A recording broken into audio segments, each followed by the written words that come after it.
उत्तर प्रदेश में अगर आप गांव की सरकार बनाने का सपना देख रहे हैं तो फिलहाल अपनी उम्मीदों पर लगाम लगा लीजिए। चर्चा थी कि जुलाई 2026 तक त्रिस्तरीय पंचायत चुनाव का डंका बज जाएगा या आने वाले महीनों में पंचायत चुनाव का बिगुल शुरू हो जाएगा, लेकिन अब जो घटनाक्रम बन रहे हैं उनसे यूपी में पंचायत चुनाव की तैयारी कर रहे उम्मीदवारों को तगड़ा झटका लग सकता है। अब खबर है कि पंचायत चुनाव 2027 के विधानसभा चुनाव की भेंट चढ़ सकते हैं, लेकिन बड़ा सवाल ये है कि आखिर इस देरी की वजह क्या है। दरअसल कागजों पर असल खेल तो पिछड़ा वर्ग आयोग के गठन का है, जिसका गठन अभी तक नहीं हुआ और नियम ये कहते हैं कि हर 3 साल में आयोग बनना चाहिए।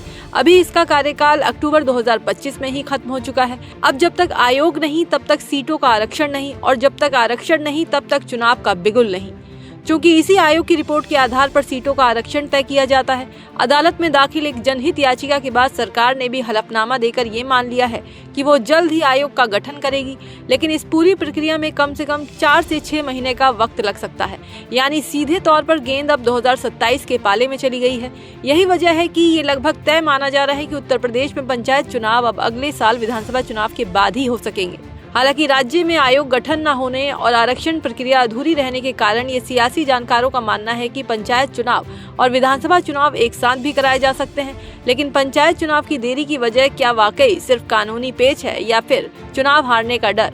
सियासी गलियारों में सुगबुगाहट तेज है कि कोई भी पार्टी विधानसभा चुनाव से ठीक पहले गांव की सिर फुटअव्वल और गुटबाजी का खतरा नहीं उठाना चाहती।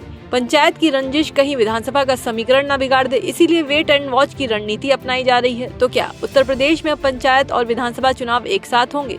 क्या उम्मीदवारों का करोड़ों का निवेश और सालों की मेहनत बेकार जाएगी? फिलहाल तो यही लग रहा है कि गाँव की सरकार अब लखनऊ की कुर्सी तय होने के बाद ही चुनी जाएगी।